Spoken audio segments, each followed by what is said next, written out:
Muito bem, galera. Tô aqui na praia, tá vendo aí o visual? Ah, moleque, tirando onda, né? E a gente vai ter uma aula agora de geografia geral, fatores e elementos do clima. É um assunto complexo, vou ver se eu consigo resumir isso numa aula de 15 minutos, tá? Então, compartilhando aqui minha tela com você, vou começar te mostrando aqui, ó, um quadrinho que faz uma diferença entre o que é, elemento e o que é fator do clima. Então, primeiro, elementos é aquilo que a gente chama de atributos do clima também, de alguma maneira, ou seja, são aqueles parâmetros que a gente mede para classificar o clima de uma determinada região. Então, basicamente, o que a gente faz é medir temperatura, umidade, pressão atmosférica. Temperatura com termômetro, umidade com higrômetro e pressão com um barômetro. Agora, umidade a gente também pode medir a quantidade de chuvas e a gente usa para isso um pluviômetro, que é o aparelho específico para isso. Então, quando você fala que um clima é úmido, que um clima é quente, que a pressão atmosférica variou, é porque, na verdade, você está fazendo a medição desses parâmetros aí que a gente chama de elementos do clima. Quando você diz que um clima é quente, é porque a temperatura dele é alta. Quando você diz que um clima é úmido, é porque a umidade dele é alta. Então, na verdade, para poder classificar um clima, você tem que fazer as medições desses atributos ou elementos climáticos. Agora, fator do clima já é uma parada mais complexa, porque fatores do clima são aqueles caras que vão, de alguma maneira, atuar para fazer com que o clima se comporte de forma diferente. Então, o fator do clima é o que faz a temperatura ser mais alta ou mais baixa em regiões diferentes. É o que faz a umidade variar, sendo mais seco, mais úmido em regiões diferentes. Então, o fator é o cara que provoca a mudança e a alteração do elemento. Então, eles agem em conjunto dessa maneira. O que a gente reconhece como fatores do clima? Latitude, altitude, massa de ar, proximidade do mar, vegetação, correntes marinhas, todos esses caras aí, de alguma maneira, são fatores climáticos, porque fazem o clima, de alguma maneira, sofrer variações. Porque os climas do planeta Terra não são exatamente iguais. Por que existem regiões com clima quente, regiões com clima úmido, regiões com clima polar, regiões com clima desértico? Porque, na verdade, quem está atuando para provocar essa diferenciação são exatamente os fatores climáticos, que a gente vai tentar explicar aqui rapidamente. Então, elementos do clima, como eu já falei, temperatura, né? Um ponto importante de você entender sobre temperatura é o que a gente usa muito, um conceito em geografia, que é o de amplitude térmica, que na verdade é a diferença entre a máxima e a mínima. Então isso é um conceito importante para você ter uma noção do quanto que a temperatura varia numa determinada região. Umidade. É importante você entender que umidade não é chuva, umidade é a quantidade de vapor de água presente no ar atmosférico. Chuva é chuva, neve é neve, umidade é vapor de água, ou seja, o clima pode ser úmido sem estar chovendo, né? Você sente aquela umidade presente no ar como se fosse dentro de uma sauna, por exemplo. Ela faz uma tremenda diferença na relação da percepção do calor.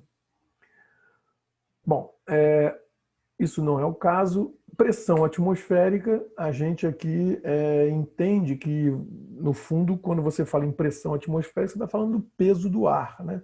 Então, quanto mais alto você estiver, menos você sente o peso do ar sobre a sua cabeça, por exemplo. Então, quando você estiver em pequenas, baixas altitudes, ou seja, mais próximo da superfície terrestre, a pressão é maior. Quando você está lá em cima da montanha, a pressão é menor. Por quê? Porque lá embaixo tem mais ar sobre a sua cabeça, lá em cima da montanha tem menos ar sobre a sua cabeça. Simples assim. Por isso, você tem essa variação de pressão. Isso aí tem também um papel importante em relação à questão da concentração dos gases, do ar atmosférico. Bom, com relação à temperatura também. Bom, a gente está falando de ventos aí, tal, brisa, parará. Bom, vamos lá. Começando aqui pelos fatores do clima. Primeiro e mais importante de todos é a latitude, que é o fator que faz com que, conforme você estiver mais próximo do Equador ou mais afastado em relação ao Equador, você vai ter diferença de temperatura, diferença de umidade, diferença de pressão atmosférica. Como é que funciona a latitude? Sempre o Equador é onde tem as maiores temperaturas. Simples entender, porque é onde o Sol incide com maior intensidade e incide por mais tempo ao longo da trajetória da Terra no movimento de translação. Então você tem mais calor no Equador. E conforme você se afasta do Equador, esse calor vai diminuindo. Por quê? Porque o ângulo de incidência do Sol também altera em virtude da esfericidade da superfície terrestre. De forma que lá no Polo Norte e lá no Polo Sul, o Sol basicamente bate de forma tangente, ou seja, ele quase não aquece. Por isso essas regiões são muito frias. E no Equador, o calor é bastante grande. Isso vai fazer com que varie também a umidade. Onde tem mais calor, tem maior evaporação e, por conta disso, maior umidade do ar atmosférico. E nos polos, apesar de parecer, tem neve, beleza, mas neve não é umidade. Na verdade, nessas regiões polares, a umidade é muito baixa. O clima acaba sendo muito seco, porque praticamente não tem calor e não tem evaporação. Bom, outro fator do clima é a altitude. Veja bem, o primeiro era a latitude. Conforme você se afasta, né, do Equador, a temperatura aumenta. Como você se aproxima do Equador, né, a temperatura... Desculpa, falei besteira. Quando você se afasta do Equador, a temperatura diminui. A latitude aumenta e a temperatura diminui. Já quando você se aproxima do Equador, a latitude diminui, mas a temperatura aumenta. Agora, já na altitude, como é que funciona? Funciona da seguinte maneira: quanto mais próximo você estiver do nível do mar, ou seja, mais próximo da área da superfície terrestre, maior será o calor. Por quê? Porque o calor que a gente sente aqui na Terra não é exatamente o calor que vem direto do Sol. É o calor que a Terra absorve e depois ela começa a irradiar esse calor. É um processo chamado de irradiação. E conforme você tem essa irradiação do calor, quanto mais perto da chapa quente você tiver, mais calor você vai sentir. Então, se você estiver lá numa montanha a 3.000 metros de altitude, você vai estar muito menos próximo dessa superfície, está longe da chapa. E aí, resultado, você vai sentir menos calor. 5.000 metros, menos calor ainda. Então, conforme a temperatura, a altitude aumenta, a temperatura diminui. Então, ela é inversamente proporcional. Então, quanto mais perto do nível do mar, mais calor. Quanto mais afastado do nível do mar, menos calor. Como é que o relevo funciona como um fator climático? O que ele altera? Na verdade, ele altera no sentido de que ele pode servir como uma barreira, que a gente chama de barreira orográfica, em relação aos ventos que trazem chuva, por exemplo. Então, esse relevo aí nesse desenho está mostrando ali que a nuvem viria do mar, só que ela sobe a montanha, chega lá em cima, encontra a temperatura mais baixa, condensa e chove. E a chuva não consegue chegar do outro lado da montanha, fazendo com que uma lateral da montanha, ou seja, uma vertente dela, fica úmida, a outra vertente fica seca. O maior exemplo disso é o Nordeste brasileiro. Chapada da Borborema faz com que chova no litoral do Nordeste, região da Zona da Mata, e não chove no interior, que é a região do sertão. Quem provoca esse fenômeno e faz com que esse mecanismo todo aconteça é a presença do relevo. Então, ele também é um fator climático. Proximidade em relação ao mar, né? Que na verdade dá um efeito que a gente chama de maritimidade, quando você está perto do mar, e continentalidade, quando você está longe do mar. Bom, uma coisa é simples de entender: umidade. Né? Quando você está perto do mar, o clima é mais úmido, a famosa marisia. Quando você está longe do mar, o clima tende a ser mais seco. Então, essa é fácil de entender. Agora, como é que isso influencia, por exemplo, na temperatura? Influencia porque o que acaba acontecendo é que o mar funciona como um regulador térmico.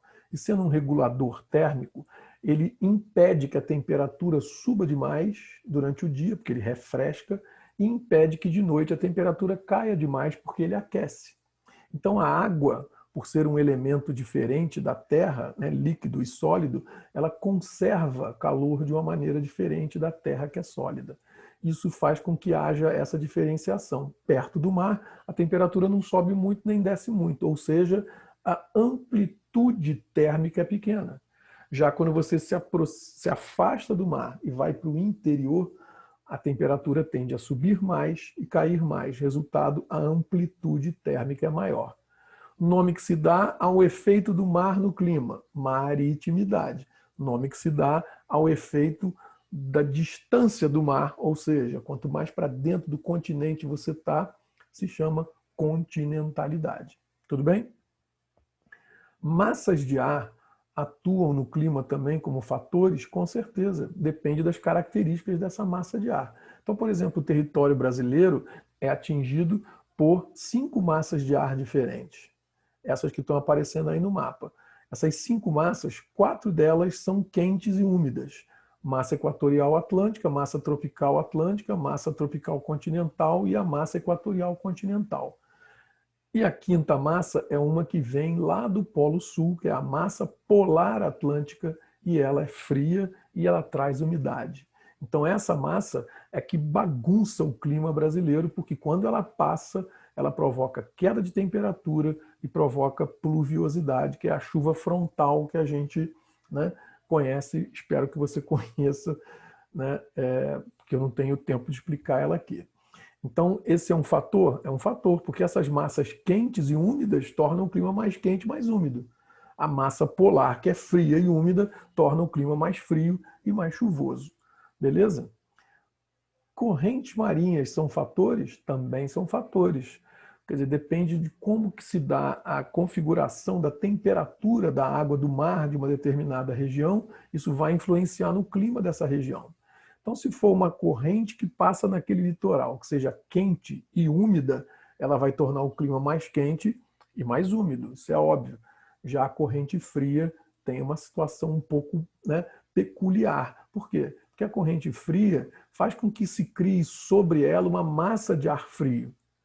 O vento úmido que vem do mar carregando umidade para a praia, que é esse que está batendo aqui agora, atrás de mim, ele quando passa dentro dessa bolha de ar frio, da corrente fria, ele acaba despejando toda a sua umidade e deixa a chuva ali, porque a temperatura é menor, a umidade condensa e ela precipita no mar. Resultado, a chuva cai no mar, mas não cai no continente. Resultado é que o continente acaba ficando uma região de clima seco. Às vezes, inclusive, na maioria das vezes, forma-se aí até um deserto. Muito bem. Vegetação, para a gente terminar, como é que ela influencia no clima? Simples, onde você tem uma floresta, né, a evapotranspiração dessa floresta tende a fazer com que o clima da região seja muito mais úmido. Exemplo, floresta amazônica. Ela é que faz com que grande parte da chuva do Brasil possa acontecer, porque é aquilo que a gente chama de rios voadores, né? Aquela água toda que a floresta amazônica despeja sobre a atmosfera em forma de gotículas de umidade, ela se desloca no ar e vai precipitar em forma de chuva em outras regiões. Então, tá aí o papel da vegetação. Galera, espero que tenha ajudado. Sei que foi rápido, mas deu para dar uma resumida aí na parada, tá bom? Grande abraço, fiquem bem, tudo tranquilo, um beijo em todos e até a vista. Tchau, tchau.